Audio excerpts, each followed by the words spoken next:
welcome to the Book Club Review. I'm Laura. I'm Kate. And this is the podcast about book clubs and the books that get you talking. Today, we bring you Bookshelf, an episode dedicated to the books we're each reading outside of book club, the ones we get to pick and choose for ourselves.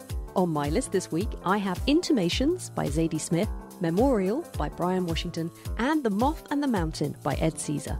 And on my list, we have Trio by William Boyd, A Start in Life by Anita Brookner, and I Know Why the Caged Bird Sings by Maya Angelou. Keep listening to hear what we thought of them. You never know, we might even find some gems for book club in there. All that coming up here on the Book Club Review.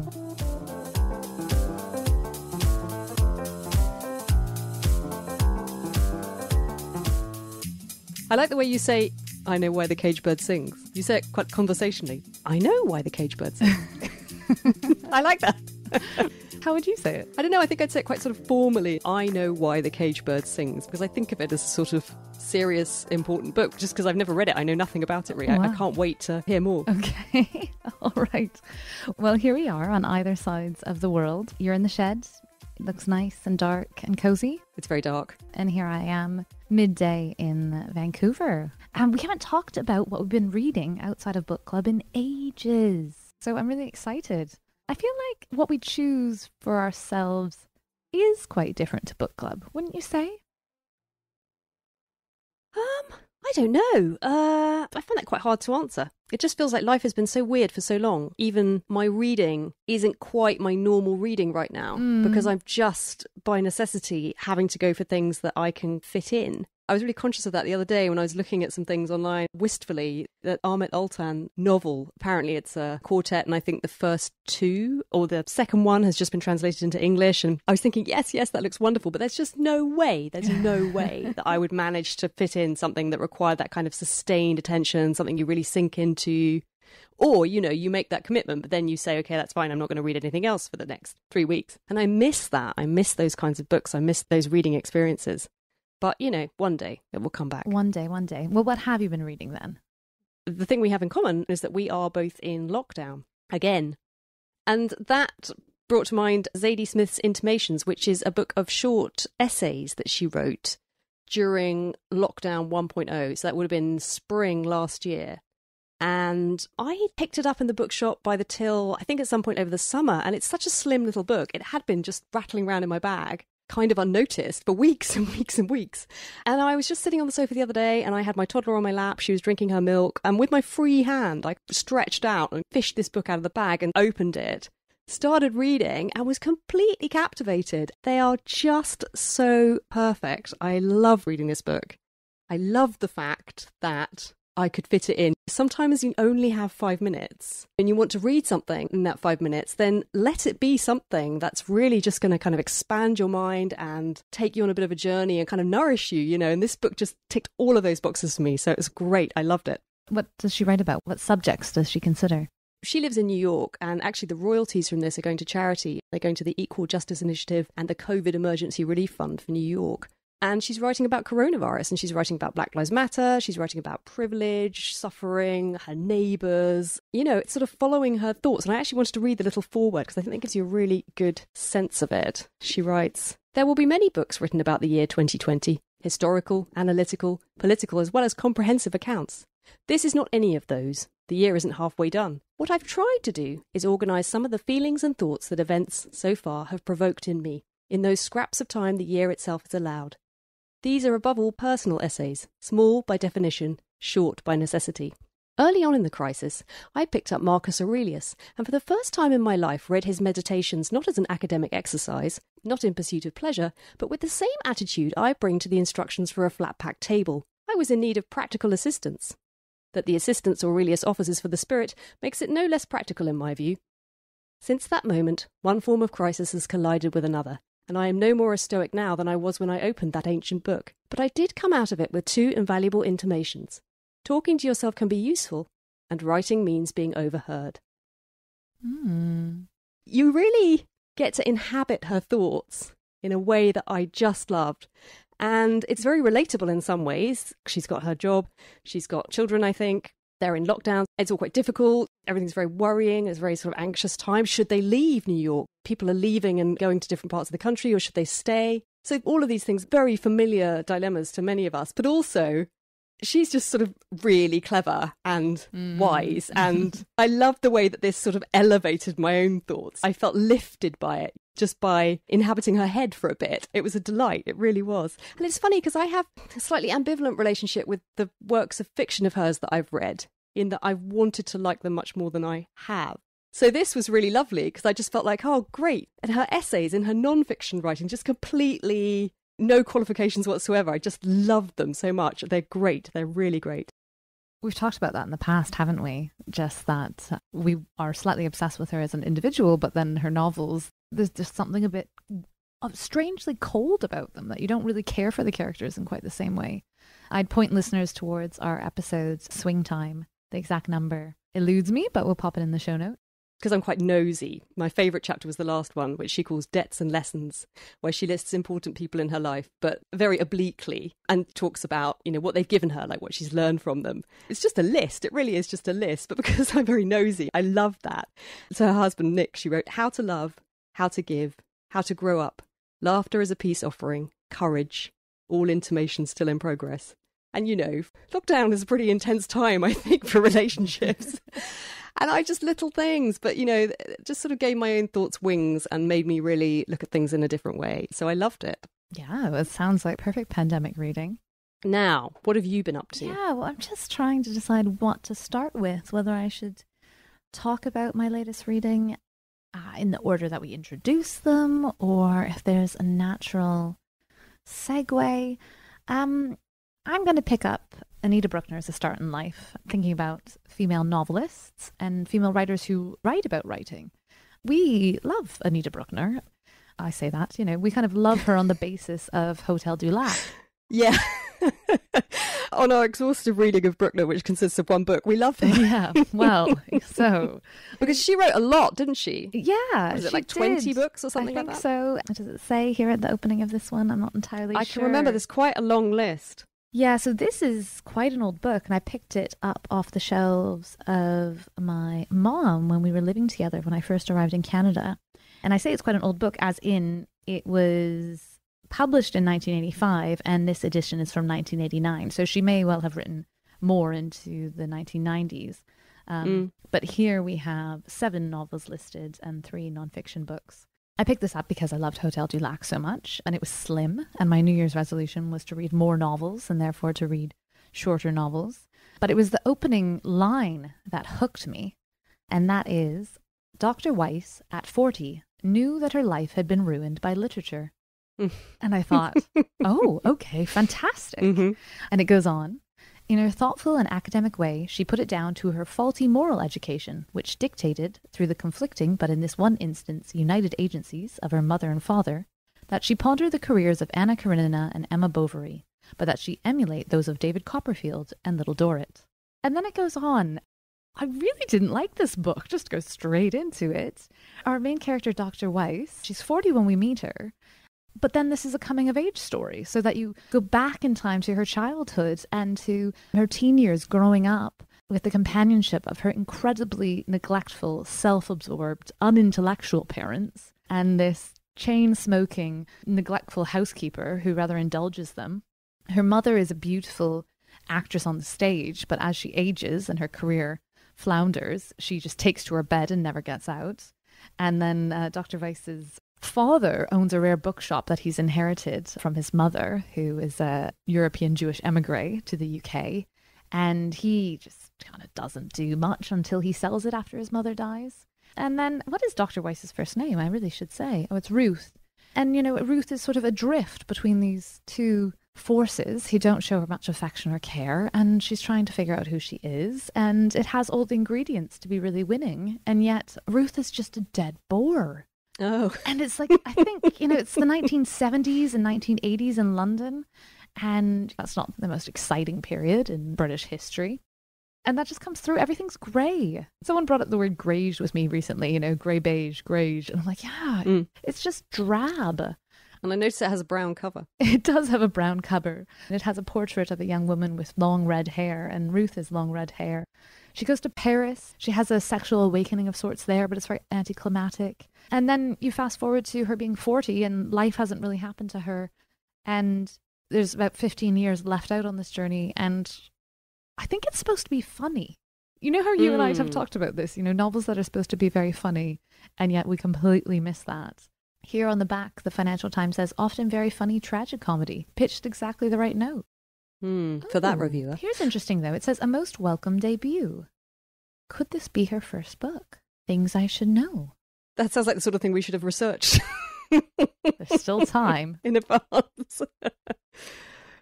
And indeed, yes. It is her first novel. Hey, that explains a huge amount because... Well, if it's heralding then this sort of fresh new talent who would then go on to write the book that we both love. Okay, I will forgive her then for this book, and let's anticipate that her other novels would live up to Hotel du Lac's standard. Because I was thinking, what makes Hotel du Lac good? Because in a way, it's quite boring. It's set in a very quiet hotel on the shores of a Swiss lake where she's gone to hide away from the world. And indeed, the people at this hotel, they're all there for one reason or another, but they're all seeking sort of seclusion somehow. What makes that book good? It's actually, there's a certain steeliness to her character, a kind of grit there and a determination to pursue her own happiness at the end of the day. That's what you relate to and you really root for, and that's why you kind of engage with her as a character. But other than that, arguably it also is quite a boring book. And when we talked about that book on the podcast in the past, I said you have to be in the right mood for it. But I don't think that's my problem with this book. I think this book is very similar in theme and content. It features an unmarried woman in her 40s, just like Hotel du Lac.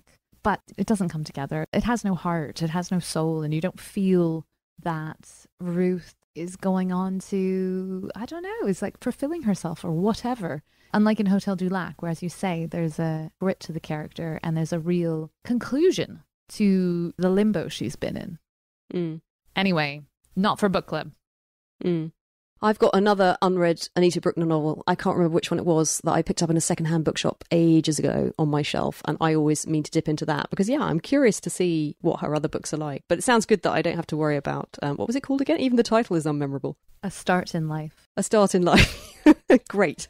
Is it all right if I tell you about another book I've been reading? It leads on very nicely. Yeah, definitely. Okay, so Trio by William Boyd, written in 2020, so a contemporary novel. But it harks back to 1968, a much better year than the dreary 1970s and 1980s in England. And it's set in Brighton, and it's about a film production, and it centers around three very different, very interesting characters: a producer, a novelist, and actress. It is summer in 1968, the year of the assassinations of Martin Luther King and Robert Kennedy. There are riots in Paris, and the Vietnam War is out of control. While the world is reeling, our three characters are involved in making a swinging 60s movie in sunny Brighton. All are leading secret lives. Elfrida is drowning her writer's block in vodka. Talbot, coping with the daily dysfunction of making a film, is hiding something in a secret apartment. And the glamorous Annie is wondering why the CIA is suddenly so interested in her. But the show must go on, and as it does, the trio's private worlds begin to take over their public ones. Pressures build inexorably, someone's going to crack, or maybe they all will. Dun, dun, dun. Such a fun book. Yeah, is it good? Oh, it was so fun. Not perfect at all. And I have great issues with how it ends for one of these characters, but I won't give any spoilers, though I would love to discuss it with someone. You might not remember, but we actually had an email from a listener, which is always such a thrill. No, I do remember. Because it was such a thrill. I remember them all. Yeah, exactly. Take note, listeners. If you email us, you don't just make our day, you make our month. Yeah. Well, we heard from Phil Kirby in East Lothian, Scotland, and he dropped us a note saying, I wanted to highly recommend William Boyd's latest novel, Trio, released earlier this month. Like most people I know, having adored Any Human Heart, it's been a while since I've enjoyed another Boyd book, nor found one which lived up to those high standards. Whilst always written well, some are less engaging than others, with characters often rather lacking in depth. His latest outing is a true return to form. I'd be interested to hear what other readers make of it. All the best. That's so true. Any Human Heart is one of the best books ever. And I have read other William Boyd books that have been perfectly fine, but just nothing like as good as Any Human Heart. And I kind of given up on him slightly because I just thought, he's never going to write anything as good as Any Human Heart. So it was really interesting to hear this. You haven't read Any Human Heart? I haven't read Any Human Heart. I read Restless. I read his spy novel. Mm. So Any Human Heart is, it's been so long since I read it, I just remember how completely mesmerised I was by it. It's like a diary of a life. It's fiction, so it's an imagined life, and it's a sort of adventurous life, and there's romance, but there's also a lot of reflection. And what he does really, really, really brilliantly, that's quite rare, I think, is he somehow manages to capture the different stages that we go through as we age and how perspective changes and how we accrue wealth just purely through time. You know, by the time you get to your 60s, he's got paintings he picked up for nothing in his 20s that now are worth a lot because they turned out to be artists who went on to have a career and a reputation. Little things like that. It's full of these little details, but it's just really interesting. And when you finish it and you put it down, you really feel like it's a book about life in quite a profound way, as well as being just a hugely enjoyable read. It's a great page-turning novel. Loved it. I will pick that up because I do think William Boyd is a page-turning writer. He's got the gift, and I'm not sure quite what it is, but he makes you want to keep reading, and it's good fun. I mean, the subject matter here is much lighter, and we're talking about a hot, sunny summer in Brighton. This isn't a novel that's spread out over decades, like Any Human Heart, but the characters are super memorable. You have Elfrida Wing, who's the alcoholic novelist. Her husband is the director of this film, which is called, it has a ridiculous name, Emily Bracegirdle's Extremely Useful Ladder to the Moon. And then you have Talbot Kidd, who is the closeted producer. He's a father and he's a husband, but he's also a gay man. And he hasn't come out because that would be much more risky for his career at this time of his life. But at the same time, it is 1968 and things are loosening up a little bit. And then we have Annie Vickland, who's this impossibly beautiful American actress. She's the star of the film. She's sleeping with her co-star, who's a small-town English boy, but who has made his name as a pop star. And then an ex-lover was an anarchist in the US, and he is wanted by the CIA, who show up asking her, what does she know about his whereabouts? There's a lot going on. It's very plot-driven. It's great fun. I recommend it for pandemic reading for sure. And I thank Phil Kirby, that is, not our usual Phil, for putting it on our radar. I think you'd enjoy it. I think you should pick it up. Yeah, I will. That does sound great. Now it's been thoroughly vetted for me. I'm very happy to commit to it. Now, I have a novel I read this week that is not by a well-established author. It's by someone who is a kind of new, hot voice on the scene. I mean, not super, super new. His first book of short stories, Lot, this is Bryan Washington, was the book that put him on everyone's radar. It just seemed to win a ton of awards. Everyone in America was very excited about it. And then he brought out this novel, Memorial, which is about a relationship, really, and it's told in two halves. It's a story of a gay couple, Mike and Benson, and they reach this crisis point in their relationship when Mike leaves to go to Japan to seek out his father, his estranged father, who he's heard is dying, and he leaves Ben at home with his mother, Mitsuko, who arrives in the US just as Mike was departing for Japan. So there's like one day of kind of handover. And in fact, not much is said. And then Ben is left with this strange Japanese lady who he doesn't know at all. And they are then uncomfortably sharing this apartment together. And so the first half is from Ben's point of view as the kind of leavee, the person who's been left behind. And then the second half is in Osaka, and you hear Mike's side of the story and what's going on with him. So yeah, I was curious to read it, you know, kind of one of those buzz books, felt like lots of people were talking about it.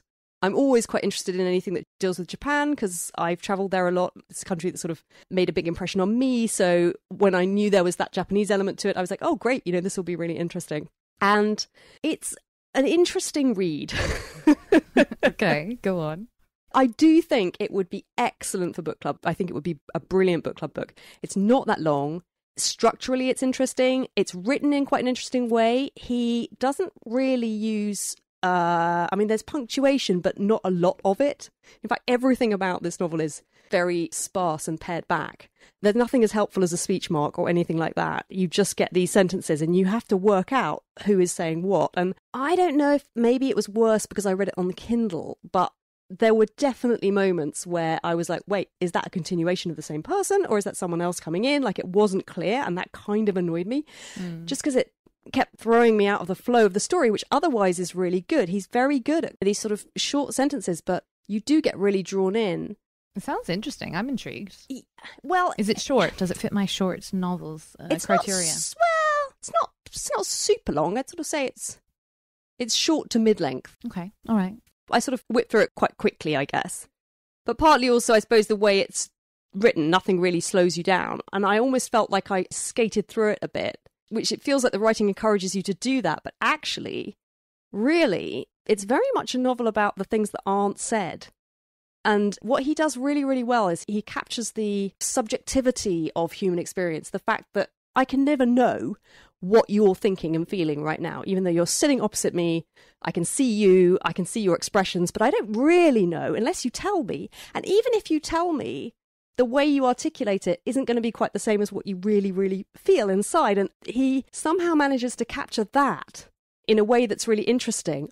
But at the same time, that's real life, isn't it? You know, we all go around in our little bubbles and, you know, we do our best to understand the people around us with more or less success. But that's real life. When I read a novel, I kind of am expecting to go beyond that.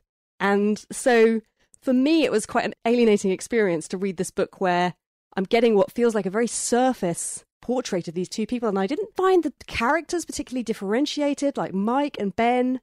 They felt very samey to me. Like I didn't see that much difference between Ben's interior voice and Mike's interior voice, except that Mike swears a lot. That was the main difference. Also, Ben is black. I didn't mention.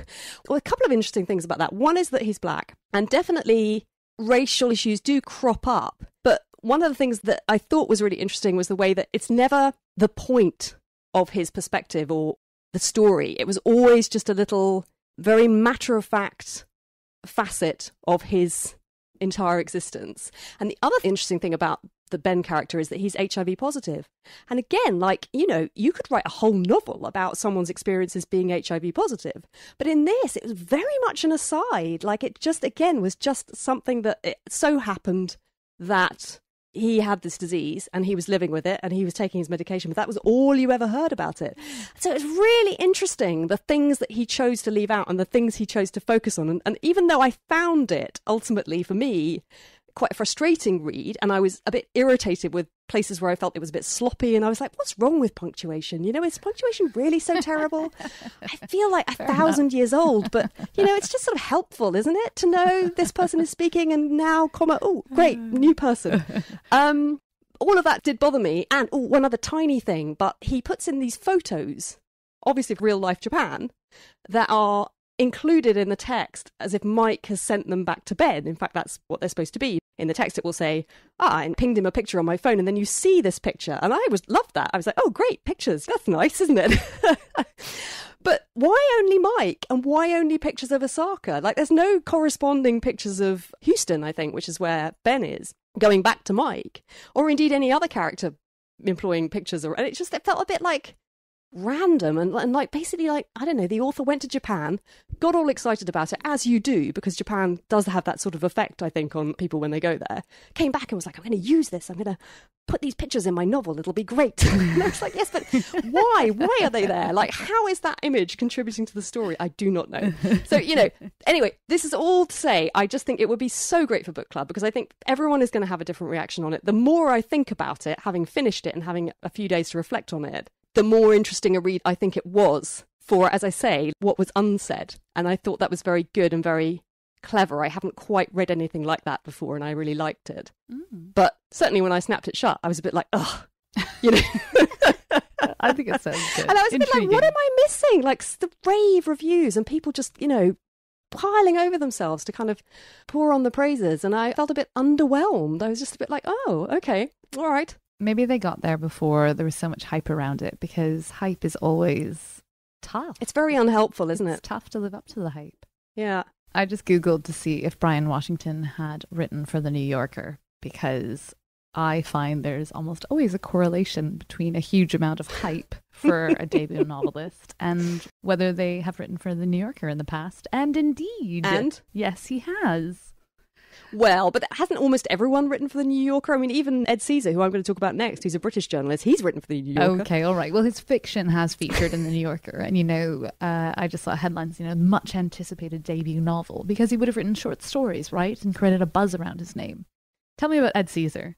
Yeah, Ed Caesar. The Moth and the Mountain, this book is called, and it's non-fiction. It tells the story of Britain's most mysterious mountaineering legend, Maurice Wilson, who I had never heard of, and his attempt to climb Everest single-handedly. So this is back in the 1930s, and Wilson's idea was that he would fly his Gypsy Moth aeroplane to Everest. He would land on the slopes, which when you think about it, you think, I mean, obviously it's nuts, but at the same time it's like, oh yeah, that's interesting, isn't it? Because then he'd be sort of, what, a third of the way up? Like... If you survive. In a weird way, a bit of it makes sense. And this whole story about Wilson is like that. It's full of things that are completely mad, but at the same time you're like, oh yeah, okay, I see how he got there. So yeah, he's going to land his plane on Everest and then he's going to walk up from there single-handedly. Right. And there were only a couple of little snags. One was that he didn't know how to fly, and the other was that he didn't really know how to climb. He had no mountaineering experience, and to train for this epic quest to Everest, he went to Wales and did some kind of hill walking. They have a few mountains. Yeah, well, yeah, you're right. Hills, a few hills. We've had this discussion, haven't we? What a Canadian would consider a mountain is very different from what an English person would consider a mountain. I picked it up because it had been flagged up on a few end-of-year lists, and I always am quite attracted actually to, I quite like books about mountaineering. I quite like books about any form of adventuresome daring do. And yeah, so I was sort of intrigued by this and picked it up, and he had me completely hooked from the first page. I love the way it's written. I think the writing is brilliant. He just brings it to life so vividly. And I love the way it's structured. So it's partly this story of Wilson, and not much was known about him. So the other part of it is the author's own investigation, tracking down information and trying to uncover this life that had been lost. What's known about Wilson was known through other mountaineers' accounts. And I think there was one book about him that had been written, which then Caesar looks at and says, yes, but this wasn't really correct, and kind of debunks it a bit. So he's really trying to fill in the gaps. And I love that story as well, just as a really interesting story about how do you write a biography of someone? How do you go about finding out this information? And there's even a mystery which he uncovers. He manages to track down a great-nephew of Wilson. There's one secret about Maurice that the great-nephew says he will take to his grave. Those are his words. No amount of questioning on that afternoon or at any other time will release it. Nevertheless, you're as certain as you can be that you know what that secret is, because these sections about his own journey to uncover this story are written in this second person, you. Yeah, so there is genuinely this revelation towards the end of the book about this secret about this man that isn't really known. I'm not going to spoil it. You have to read it to find out what it is. But certainly when I got there, I was like, oh. It's more than just a story about this eccentric going off on this journey. What he does that's really brilliant is he really looks at Wilson as a man. He looks at his war service. He served in the First World War.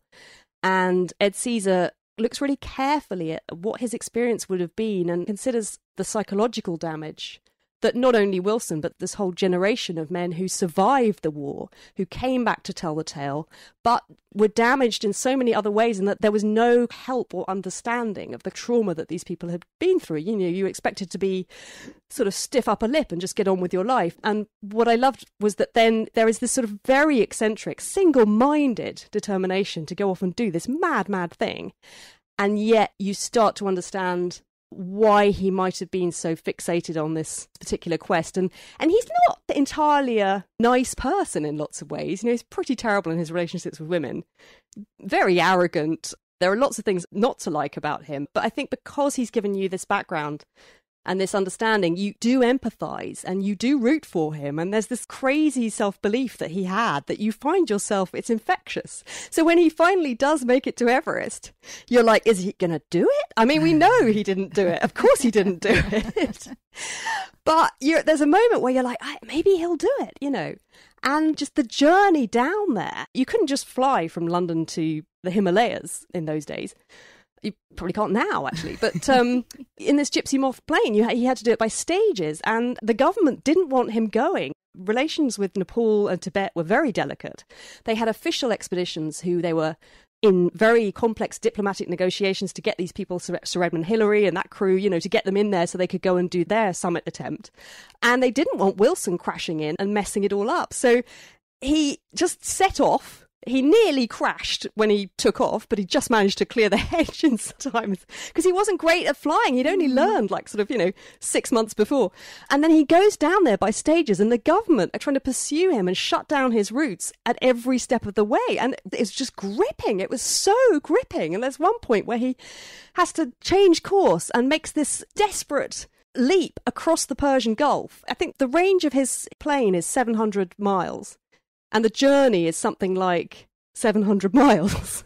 And you just don't know if he's going to make it. And I was just completely getting closer and closer and closer to the page with my nose because I just couldn't believe what I was reading. It's so thrilling. And what a book. And it's still, by some margin, the best thing that I've read this year. It's the best thing I've read since I've read it.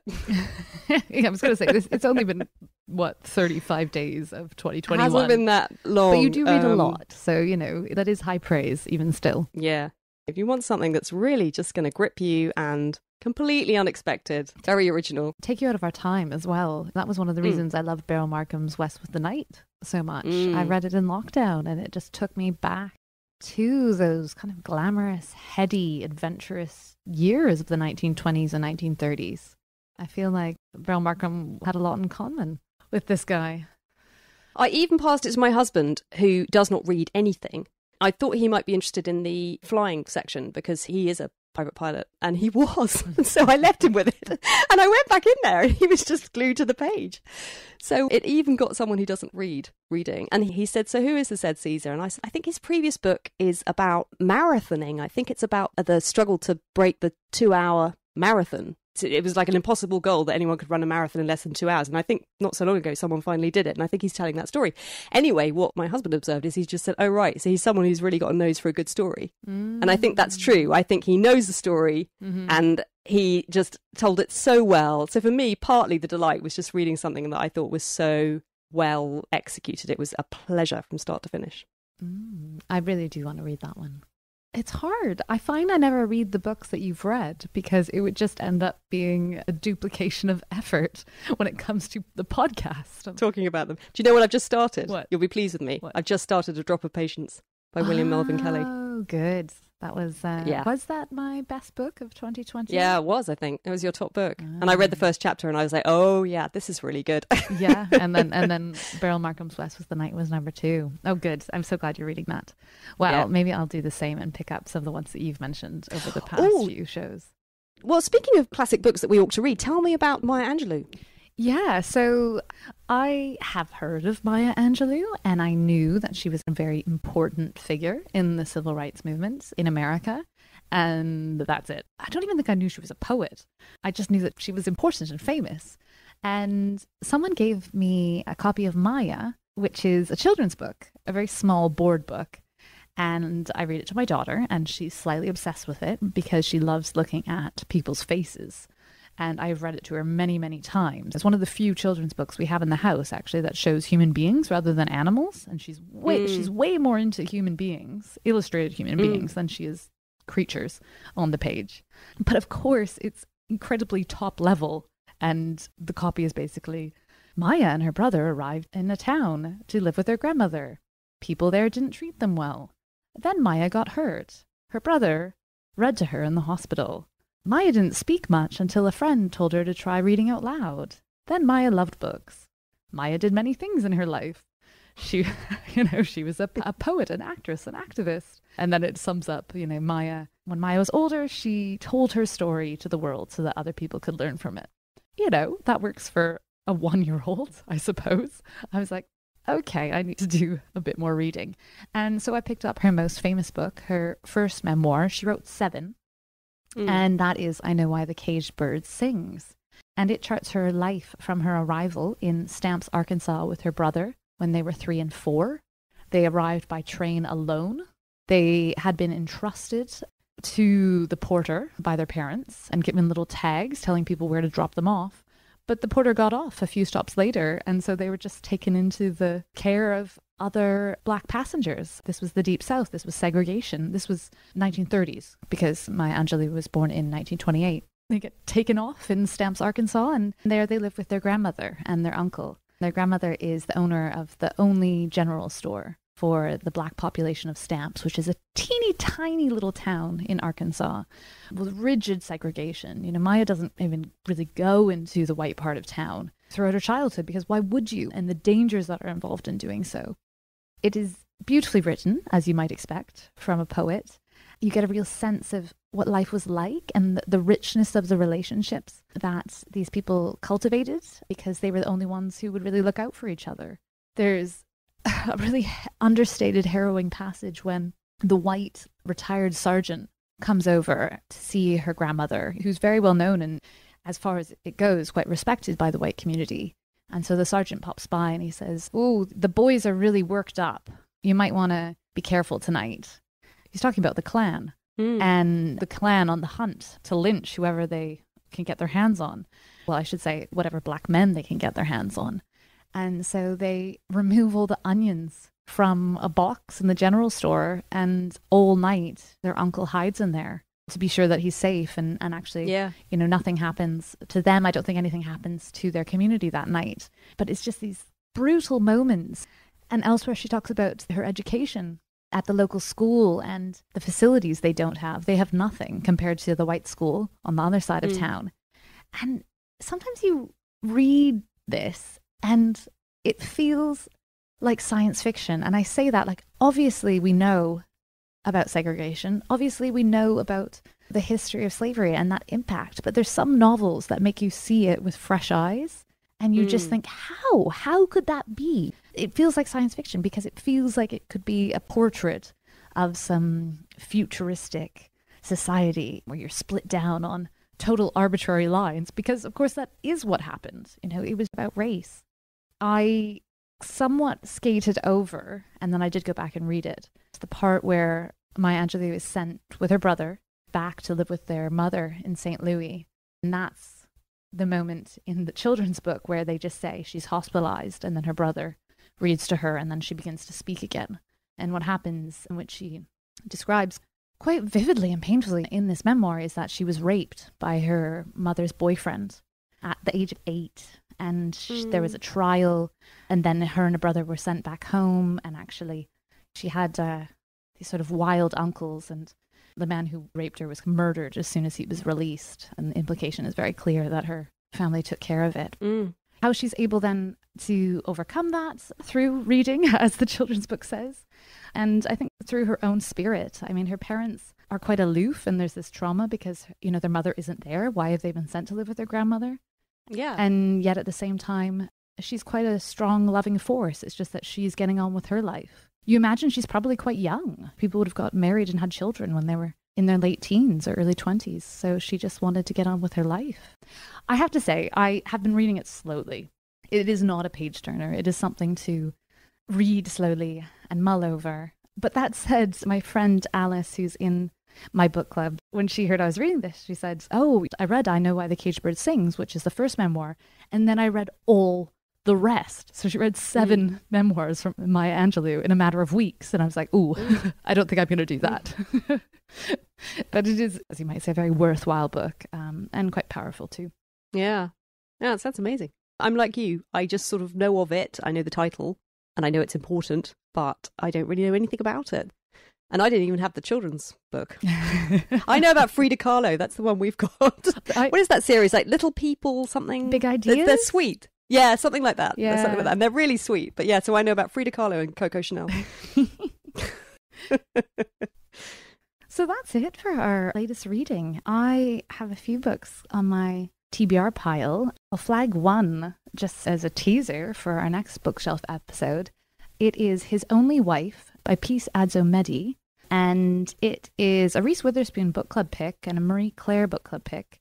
All of which leads me to believe that it has been published in the US, but not yet in the UK, because this is a very beautiful advanced copy that was sent to me by a publisher.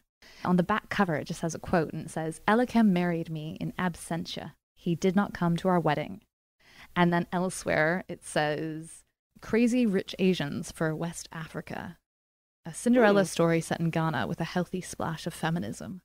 I just thought, well, yeah, I want to read that. That sounds great. Yeah, so it does sound good. I'll report back. Well, anyone who wants to know what's on my TBR, I had the brainwave of putting it on bookshop.org. So that's the online company who are kind of an anti-Amazon. It's best if you can to buy your books direct from your local independent bookshop, but sometimes for whatever reason it might not be possible, in which case bookshop.org is an online alternative where one click and you can buy your book and it will be shipped to you through the post. But very differently from Amazon, all of the money that they make is divided up and redistributed among independent bookshops. So when you shop with them, you're supporting independent booksellers. And we have a shop.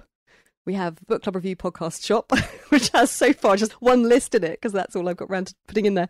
It's a brilliant shop. Anyway, I thought, I'll put some of my TBR books on there. And then actually it's really pleasing because they're on there with little notes about who recommended them to me or why I think they're going to be good. And I keep adding to it. Have a look if you're curious to see what we've got coming up, because often then these things will filter through to the podcast or to book club. That's bookshop.org. And can people just search for the podcast? Yeah, I think if you go to it and then you put in the search bar the book club review, I'm doing it now, guys. So our shop will come up. Oh yeah, show results for, and then you have to select shops. And when you shop with them, it's not obvious, I don't think, but what you do is you need to select on the map the bookshop that you want to support. If you want to support a specific shop, like say you do have a local one that you like, you can choose them, and then the profits from the book that you buy will go directly to that shop. But the way you do it is you choose the book on the map, and then it remembers your preference. Because at the beginning, when I first started using it, I randomly chose a bookshop on the coast in Suffolk, where we've been on holiday in Aldborough. And then I couldn't work out why it kept telling me that all my purchases were supporting this bookshop in Aldborough. I was like, well, how come? But it's because I clicked on it on the map originally. I am defaulting to the US website, where our bookshop on bookshop.org does not seem to exist. So listeners, if you're in the US, you might not be able to find us. But if you're in the UK, search for us and you can see what Kate's reading. Have a look. That's nearly it for this episode. On our next book club show, we'll be discussing Booker Prize winner Shuggie Bain by Douglas Stewart. Between the US and the UK, the book was rejected by 44 publishers for its meandering plot and bleak themes of addiction and poverty before Grove Atlantic took a chance on it. As we all know, the book went on to win the 2020 Booker Prize. It's a novel that takes the subject of alcoholism and a broken family as its theme. But is it more than just misery lit? What did my book club think? We're joined by one of our favourite people to have on the show, journalist Phil Chafee, to discuss it. Enjoyed the show? Want to listen to more? You'll find our archive of over 80 episodes at thebookclubreview.co.uk. From our discussion of the blockbusting bestseller Where the Crawdads Sing by Delia Owens, to life-changing non-fiction like Why We Sleep by Matthew Walker.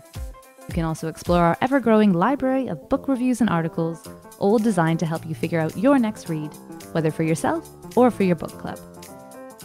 And if you're not already, why not subscribe to us on iTunes or wherever you get your podcasts? If you like what we do, please take a moment to rate and review the show, as this helps us to reach new listeners. And if you have a bookish friend who might like the show, then do send them the link. But for now, stay safe, read some great books, and take care.